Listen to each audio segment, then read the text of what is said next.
I V M. You think you're very smart, don't you? Well, it depends on how you look at it. Compared to a chimpanzee, for example, you're quite smart. Compared to many of your fellow humans also, you might qualify as smart. I mean, why else would you listen to this podcast? However, compared to Alpha Zero, you're not smart at all. In fact, compared to Alpha Zero, both you and I are incredibly stupid. We are as dumb as rocks. Which is fine because, hey, it's no crime to be stupid. We have the brains we are born with. What are we going to do? So being stupid is not a problem, but our problem is that we are stupid and arrogant. Oh my God, we are so arrogant. We think we are the smartest species on this planet, which used to be true till recently, but it no longer is. Welcome to The Seen and the Unseen, our weekly podcast on economics, politics, and behavioral science. Please welcome your host, Amit Varma. Welcome to The Seen and the Unseen.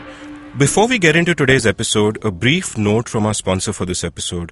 Are you one of those people, as I used to be, who enjoy art but somehow never got into actually collecting art because, hey, paintings by good artists are scarce and expensive? Well, then check out IndianColors.com. Indian Colors licenses images from top Indian artists and puts them on objects of everyday use. There's wearable art like kaftans, shrugs, some lovely stalls. There's home decor like cushion covers, accessories like tote bags. Artists get royalties on sales of these products, which I find an interesting new model. Normally, authors get royalties on books, and artists only get paid once when they sell the original painting. This gives them a new revenue stream, and it also makes art accessible for people like me, because we can finally afford to buy it. Even better, there's a sale on right now. So head on over to IndianColors.com, colors spelled with OU, not just O, and apply the coupon code IVM20, IVM for IndusVox Media, IVM20 to get a 20% discount. Remember, IndianColors.com and colors with an OU. And now on with our regular programming. Today's episode is about Alpha Zero, the computer program that created waves recently when it taught itself to play chess in 4 hours and then thrashed the strongest chess program in the world, the mighty Stockfish. This wasn't just an incremental leap in artificial intelligence, but was indicative of a quantum leap. To get more insight on this, I spoke recently to my friend Devangshu Datta. Devangshu, or Didi as his friends call him, is not just a noted columnist and financial analyst, but also a serious chess player. His chess column every Saturday in Business Standard has been running since the last millennium. I've always found him to be a source of great insight on both chess and artificial intelligence. Here's the conversation I had with him. Welcome to The Seen and the Unseen, Devangshu. Thank you. Devangshu, let me start by asking you about Alpha Zero's achievement. I mean, computers have been around for a long time. Deep Blue first beat Kasparov in 1997, and computers overtook humans in terms of playing strength a long, long time back. What is so special about Alpha Zero? Two things, really. One is that it thinks differently, if one can use the word think for a computer. The second is that it is, at least from the few games that have been released of its match with Stockfish, it is considerably stronger than the strongest chess-playing engines which are available commercially.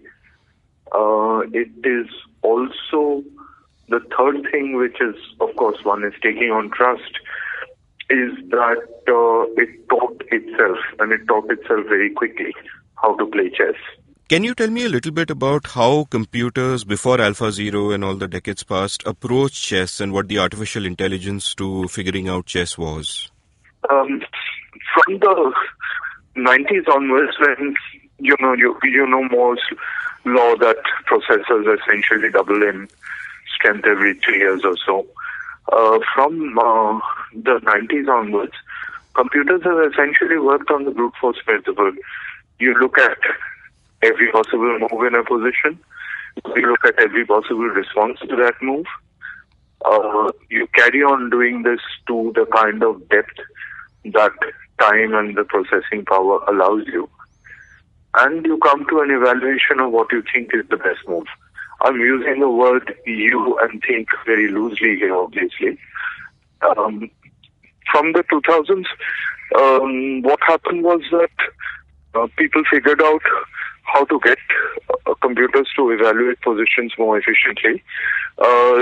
You had a lot of, the basic things every decent chess player is taught. You look at mating possibilities, you look at material advantage, you look at pawn structure, you look at more space control, stuff like that. People manage to program these into computers in a fairly mathematically exact way.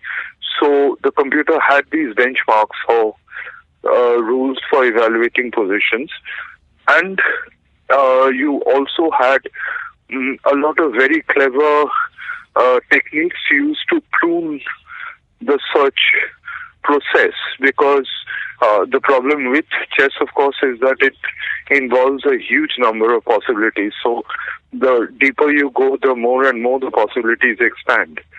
What chess programmers managed to do was use a variation of the minimax algorithm, where you look at the move that can give you the maximum advantage, and you assume that your opponent will also be looking at the move that can give him the maximum advantage. So your maximum is his minimum, because this is a zero-sum game. And you keep continuously saying that, okay, my maximum advantage is, say, a pawn up, and my maximum disadvantage is, say, a pawn down. And you keep chucking out the possibilities which are worse than a pawn down, and you keep looking for the possibilities which are better than a pawn up. So, you look at a possible move number one and you say, okay, this is my best and this is my worst possible outcomes. And then you look at move two, and if you see move two is giving you a better than your previous best, then you'll go automatically to move two and discard move one. Now, this is a fairly efficient process, and it made programs stronger in the sense that if you use the programs post 2000 on 1990s hardware, you'll still get better results than you would with the programs of the 1990s. And of course, since hardware was improving, this process got better and better and better. So let me sort of summarize it so far, so you can tell me if my understanding is correct. How humans typically learn chess is because our computational powers are limited. We use shortcuts called heuristics. So we are taught things like you should occupy the center first, and these pawn structures are good, and your bishop should have a lot of space to move, and you need to develop your pieces. Don't move a piece twice in the opening, and so on and so forth. And using these heuristics, we sort of learn the game, and obviously as we grow more and more advanced, we learn better and better heuristics, and these are all shortcuts to calculation.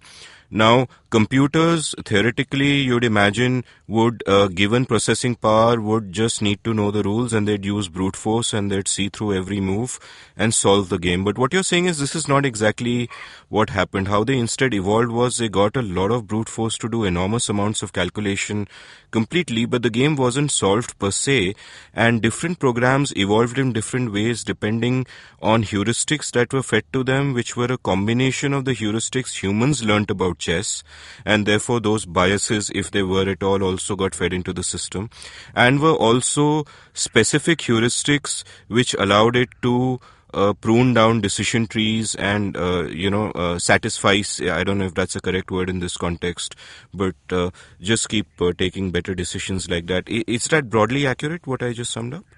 Broadly, yes. And of course, the thing with the brute force part of it is that you could completely solve, say, positions which had not more than 7 pieces on the board, not more than 6 pieces on the board, right, which also helped you to extrapolate backwards. When you have 9 pieces on the board, a computer will play almost perfectly because it can flash to a position where there would be just 7 pieces, and it knows that position is either win, loss, or draw.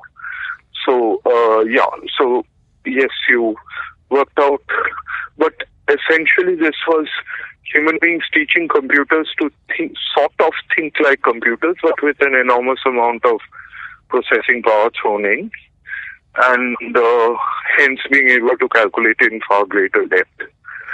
There was also the other thing is you would normally feed in, 1 million games or 4 million games where stuff that human beings had learned, say opening systems which we had discovered over the course of a lot of practice that, a certain move in the opening was probably better than any other move in that particular position. That kind of knowledge was also fed in terms of opening books, which were assimilated by computers. And to be clear, computers got so strong that no human could possibly beat any of the top software programs anymore. Oh yes. You can take a circa 2012, say, you could take a normal off-the-shelf Android cell phone and a free program, an early version of Stockfish, for example, and it would have beaten a world champion 100 times out of 100. It would be the equivalent of, let's say, Usain Bolt trying to outrun a Maruti 800. If you want to use a similar analogy, a Maruti 800 isn't a particularly powerful or quick car, but it can beat a world-class splinter hollow. So, before I get to AlphaZero, I want to sort of take a digression into a subject in which you and I have had a bunch of fascinating conversations which I found really enlightening. One always assumes that when computers get into anything, it takes on almost a machine-like quality, and therefore, there could be that cliched assumption that if computers dominate chess and people are using computers to learn how to play chess, they'll all start playing in the same way like machines. But actually, as you've often pointed out at length, it's exactly the opposite. Can you talk a little bit about that? Yeah, what happened was first it democratized teaching because, if you had access to the internet and you had access to a half-decent cell phone, you had a very powerful tool at your command to learn how to play chess. You could look through games simply by using the machine for analysis and see that, this move works, that move doesn't. And as a result, a lot of in earlier eras, what you had was chess schools. For example, the Russians, the Soviets had a lot of magnificent players, and most of whom also ended up training a lot of very good players. But India, in contrast, to use an obvious example, had nothing. We didn't have good players, and we obviously did not have good trainers as well. The only downside to this, apart from the fact that you had clusters where you had strong chess-playing countries and you had weak chess-playing countries, was that every human chess player has strong biases and dogmas. For example, a highly tactical attacking player will tend to pass on his assessment of positions to his pupils, who will tend to also inherit those biases. What happened when you started having this sort of computer-aided analysis and coaching, for want of a better word, was a democratization where those biases largely disappeared. So you ended up having a new generation of players. They're called Fritz kids because Fritz was one of the early programs. It's still a popular line in the chess engine programming. They were called Fritz kids. They developed without a lot of these biases and baggage. And they also discovered the other thing which we learned when computers started playing really well was that a lot of positions which humans would just dismiss as completely won or completely drawn actually had possibilities which humans had not appreciated. simply because computers could calculate at greater depth than human beings. So you also discovered a new generation who are very hard-nosed, very concrete in terms of calculation, who would not take a value judgment for granted. They would be prepared to play positions which earlier generations would have considered horrible, just because they knew that there was a computer evaluation saying this position is good or this position is even just equal.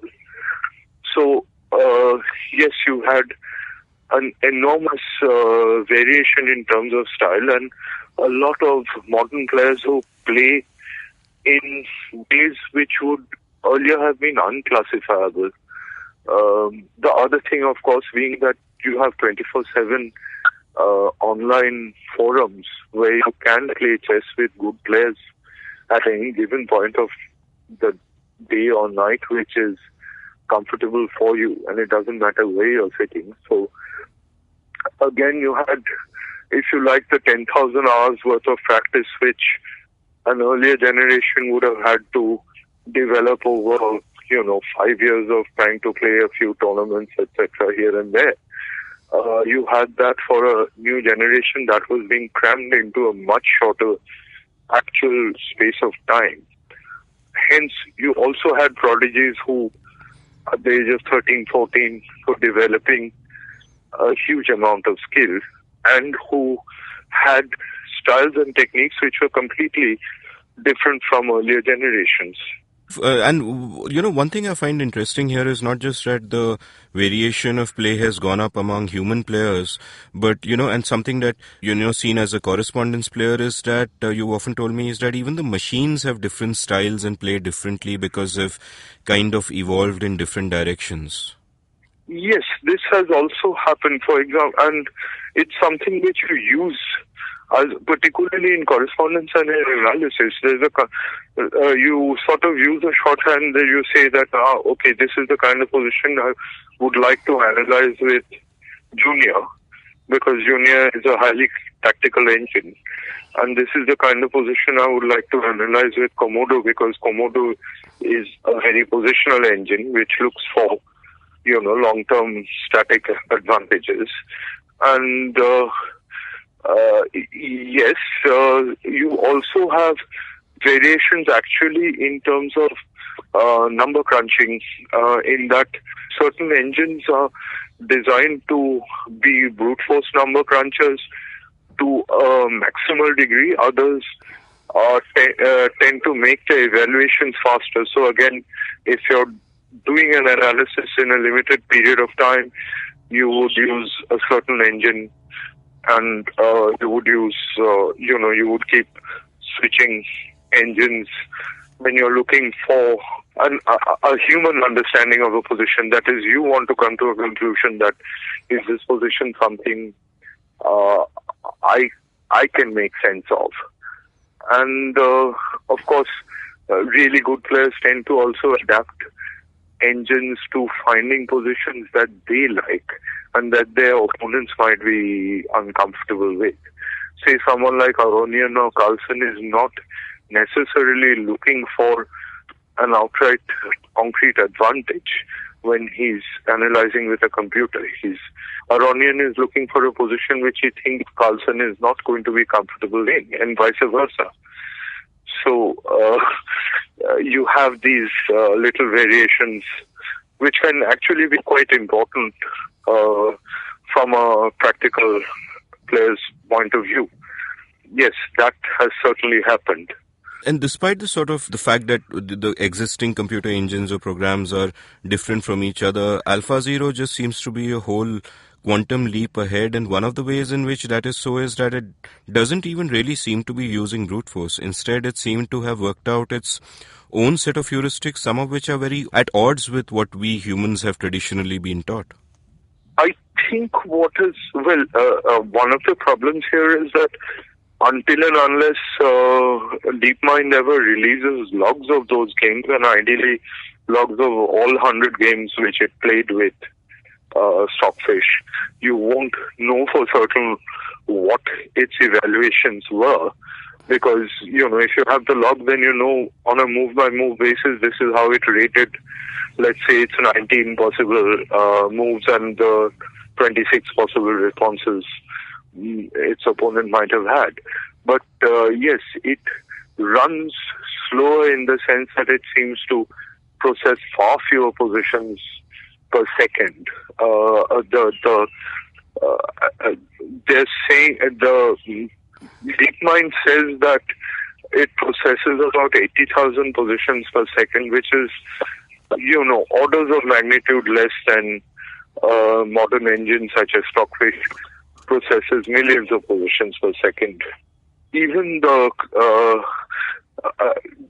there is a caveat to that match. Stockfish was playing on hardware which I don't think was really up to the mark, and it was playing at a odd time control with a lot of constraints, but even so it would have been processing 3 or 4 million positions per second, whereas AlphaZero was just looking at 80,000. The second part of this is that it seems to have learned things about chess which take its understanding to a different level.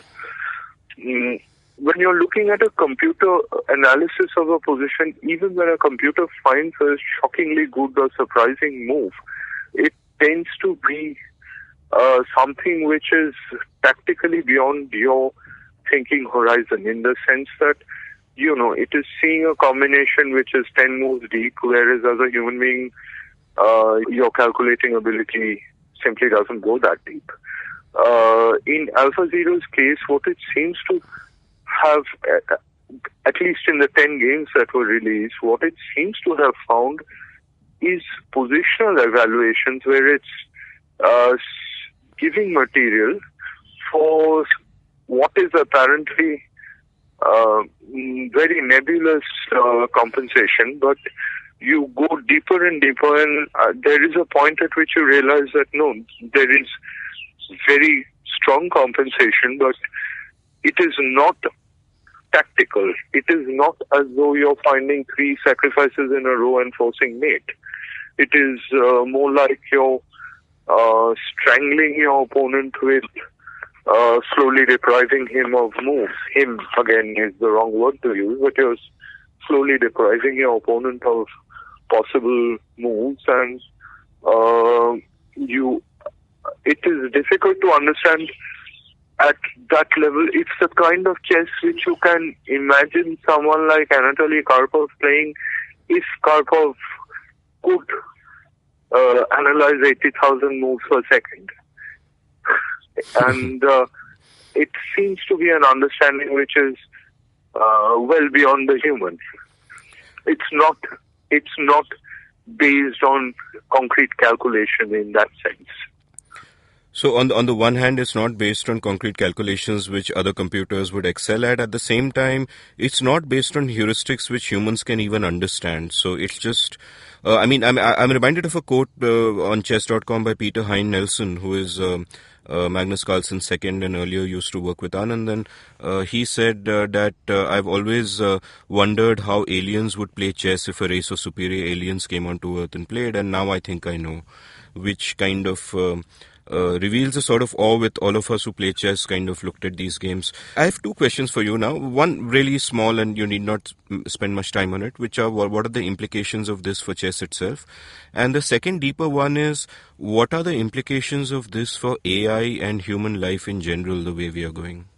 The first one, I'm taking an analogy from Go, because AlphaZero's earlier version played Go, and then of course they worked out this method of simply letting it play against itself and learning the rules as it goes along. What happened there is interesting in the sense that AlphaGo, as that particular program was called, beat world champions the first time it had happened in Go, which is a much more complex game than chess. And, the world champions in question then looked at those games and computer programmers also looked at those games, and as a result, a year down the line, you have much better Go programs being produced commercially. You must remember that Alpha is running on specialized hardware with enormous computing power, but you've actually had commercial programs coming out, Crazy Stone, for example, which play much better Go, and which seem to have at least imbibed some of the principles of learning which the Alpha Zero, Alpha Go matches seem to have thrown up. Human beings now understand Go better than they did a year ago, which is amazing considering that Go has been played for at least, there are recorded games going back 1200 years. So you suddenly have this jump. I suspect similar things will happen in chess, because people will look at these games and they will say that, oh, okay, you can maybe ask a computer to do this kind of thing. The other part of this is that both in Go and chess, Alpha seems to use a lot of Monte Carlo analysis where it randomly plays games against itself with, all the possible moves in a given position which looks about equal. And then it sort of makes a judgment on the basis of actually playing games with itself, as opposed to merely evaluating a position. So I think you'll have some of those techniques being picked up and incorporated in commercial programs, possibly with a fair degree of success. I would expect a year or two down the line that computer chess in general will have got stronger. And probably human beings will have learned a bit more. And that will make chess, even human chess, so much more exciting because you'll have new styles and new sort of frontiers being... Yes, and I think you'll find that, there are 10-year-olds and 13-year-olds who are once again playing in ways that even the 20-year-olds don't understand. The 20-year-olds play chess the way the 35-year-olds don't understand. Besides being a very active player, you've been a chess coach. You worked with people like Suryashekhar Ganguly and Tanya Sachdev and all that. And you've kind of seen these generational changes happening in any case, haven't you? Yes. Shurjo, for example, is a pre-computer era player. Shurjo is in his late 30s now. But he is a pre-computer era player in the sense that, he was already a pretty strong player and an IM by the time computers became seriously useful. Similarly with Tanya, she learned to play. I haven't really worked with Tanya, by the way. I have worked with Shonipan Tando, for example, and I've worked with several of the, in a very random way, with several of the younger ones. There is a difference in the way they play. There is a difference in the way they play and in the way that the average 16 and 18-year-old plays or evaluates positions nowadays. That's very clear. If you, in general, standards have got much better. The average 1800 or 2000 LO player of today knows a lot more and is usually self-taught to a large degree. There is a lot of coaching involved, but a lot of them are self-taught in the sense that for every hour of coaching they've had, they played 10 hours of games with each other online, and they work maybe 20 hours with programs. So, the coaching to playing to self-analysis ratios are very different. And they've learned a lot. They've taught themselves a lot more. I think if AlphaGo is AlphaZero is an example, and it sets new boundaries, I think you will find that over the next 2-3 years, there will be a generation of chess players who learn even more and who manage to incorporate some of that. Can't wait to see those games, but let's move on now from chess to artificial intelligence. Yes. the interesting thing there is that if you think about it, chess, Go, Game of Life, several other such games have very narrow, very simple rule sets. You play it by, the moves as such are very narrow, very well defined, and can lead to immense amounts of complexity in practice. You have similar things happening in nature. For example, hello? Yeah, I'm here. Yeah. I'm here. Sorry. Yeah. For example, DNA combinations occur according to very simple, well-understood rules. Things like protein folding, which is again fairly important in terms of genetics, again occurs according to fairly simple rules. The problem is that human beings cannot number crunch the enormous number of variations that can occur by those very simple combinations. The combinatorial possibilities, go beyond the bounds of computation very quickly. In that sort of situation, something like AlphaZero and this self-teaching method could actually come up with basic scientific insights which we are not capable of, which we cannot program into computers because we don't understand them ourselves. And these are also situations where even a really fast computer cannot solve a protein folding problem by brute force. So you have a great deal in the way of possibilities of basic science breakthroughs by using artificial intelligence in these areas. The other thing which is fairly useful at a practical level is that AI is usually the first primary learning process where you're teaching an AI to do something is very human intensive. For example, to take a very simple example, when you put an autonomous car on the road, you are feeding in tens of millions of pictures and you're telling the car that this is an advertising billboard, this is the back of a truck, this is a human being standing on a zebra crossing, this is a human being not standing on a zebra crossing, this is a guy wearing a helmet on a bike, etc. And a human being actually has to go through this process of teaching the AI. When it's gone wrong, one of the few fatal accidents that have happened with autonomous cars was when an autonomous car mistook the back of a truck literally for an advertising billboard and tried to go under it. So you can have horrifying situations if this goes wrong. Now, a self-teaching program like AlphaZero might cut the human-intensive work hours required to do this kind of programming by orders of magnitude. And that could be very, very useful. And it is quite possible that they would do it more efficiently as well. If you're looking at this as an example, it's quite possible that in a lot of cases they would do it more efficiently as well.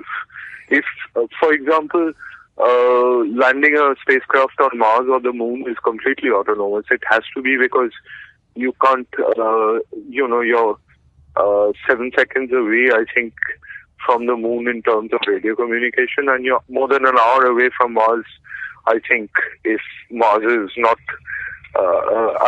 at an average distance between the Earth and the Mars. So you obviously cannot send instructions and say, now you put down your landing gear. It's completely autonomous. Now, that sort of thing, if you could actually get the computer to teach itself, it might do it more efficiently than you do. So those are areas where I think the specific techniques AlphaZero has come up with could make a huge difference. Obviously, we'll have to wait and see how this is applied. I mean, the analogy that kind of comes to mind, and, correct me if it doesn't sound right to you, is that, what we can do is a known, but what computers can do with brute force, for example, would be a known unknown, that you understand the process and you understand it's possible that it's calculating all these moves. So you kind of know what's going on. But the self-learning kind of computers like AlphaZero are sort of an unknown. We don't even understand what's going on. Absolutely. And, so I had a thinker called Ramiz Naam on this show a few months ago, and he was talking about AI, and he said something very interesting, and he said that AI is something people talk about as if it's in the future.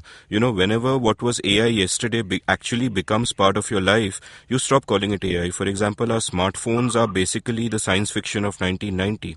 The kind of GPS that is the kind of, all of the technology is essentially really advanced AI from a 1990 perspective. But we take it for granted, and I've always looked at AI as something that adds a lot of value to human life, and it's just overwhelmingly an awesome thing.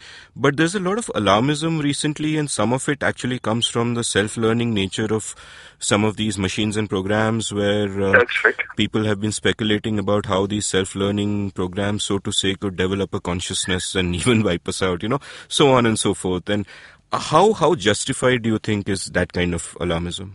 At a very practical level, you now have things like lethal autonomous weaponry.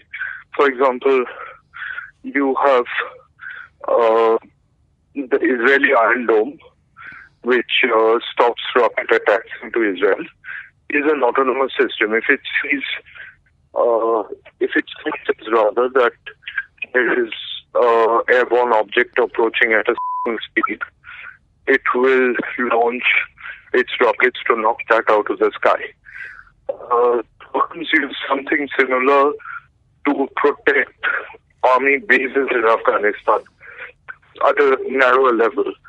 The Koreans have put up what they call sentry guns, which is an autonomous weapon on militarized zone, where if it notices a movement and it's searching across radar, infrared, what have you, it sends out, it actually has a mic loudspeaker which says, okay, friend or foe, and if the response does not come up with the password of the day, so to speak, it can launch grenades, it can shoot, or it can just ring an alarm. Now, you take that one step further, it is possible to program a drone, a small drone, with face recognition and send it out and say that, well, if you see a guy who looks like this, shoot him or explode in his face. There was a 7-minute documentary movie done recently for the UN conference on conventional weapons, which demonstrated how this is possible. And you could send out swarms of these creatures, using the word loosely, and they could be programmed to, fire explosive darts whenever they found somebody who was a target. Now, that sort of thing is already practically possible, and it's not in the realm of the self-aware and conscious and what have you, but it is already practically possible. There are no laws against it in terms of, say, the Geneva Convention. And obviously, many governments are tempted to develop and deploy weaponry like this. For example, India would be very interested in putting up something like a sentry gun on the line of actual control. So that is one of those areas where AI could lead very rapidly into the realm of what is now science fictional, but will not be in a matter of a couple of years. And that's more likely to happen than, an AI develops consciousness and decides to kill all human beings. That's maybe a little far-fetched at the moment, but an AI which is told to go out and kill everybody who is, 5 feet 9 inches, between 5 feet 9 inches and 5 feet 11 inches tall, and happens to have a skin color which is between this and this, is entirely possible. And it could be done by rogue elements as much as military. Not that It could be done by, a bright 19-year-old buying stuff off the shelf and putting together a face recognition program. And you've done a previous episode of The Seen and the Unseen with me where we spoke about privacy. And another recent example of AI in my life was when I was discussing Malwani cuisine with a friend. And it was not something I had searched for or looked up online or anything. It was just a verbal discussion. And the next time I go online, there's an ad right there for Malwani cuisine on, whichever app I open, which is which a lot of people kind of find eerie, and others would say, hey, it's a feature, not a bug. In general, looking ahead at artificial intelligence, would you say that the future it seems more utopian or dystopian to you? I think technology itself tends to be morally agnostic. So it's, you can use this sort of technology equally as a force for good. So that is entirely possible, and you could use it for all sorts of things. For example, the whole thing of an autonomous AI ambulance has been thought of, where, it just goes there, takes a few pictures, diagnoses what the problem is, delivers emergency services. That kind of thing has already been thought up. In fact, it could possibly get to a venue where, before something happens. Yes, quite possibly. If you go with the fact that, there's a lot of programming happening on using social media to figure out that, okay, somebody is suicidal, for example, and he's posting on social media, and you can get there. So that kind of thing is entirely possible.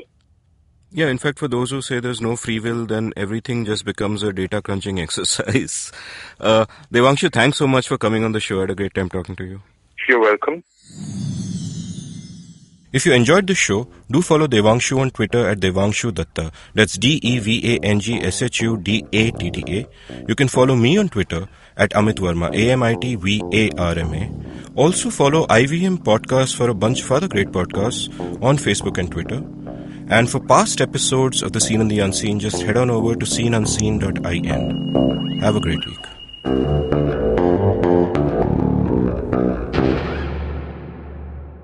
The Seen and the Unseen is co-produced by Indus Vox Media Podcasts, and you can check out other IVM podcast shows on their app or website, especially a new one called Akanksha Against Harassment.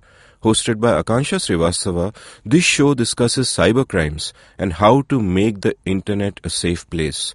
For one, you can stop browsing and start listening. Episodes out every Thursday.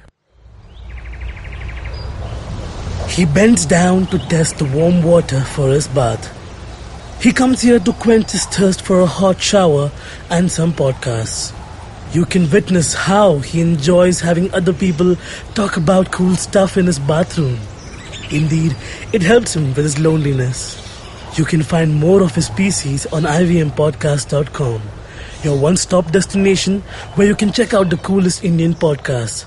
Happy listening.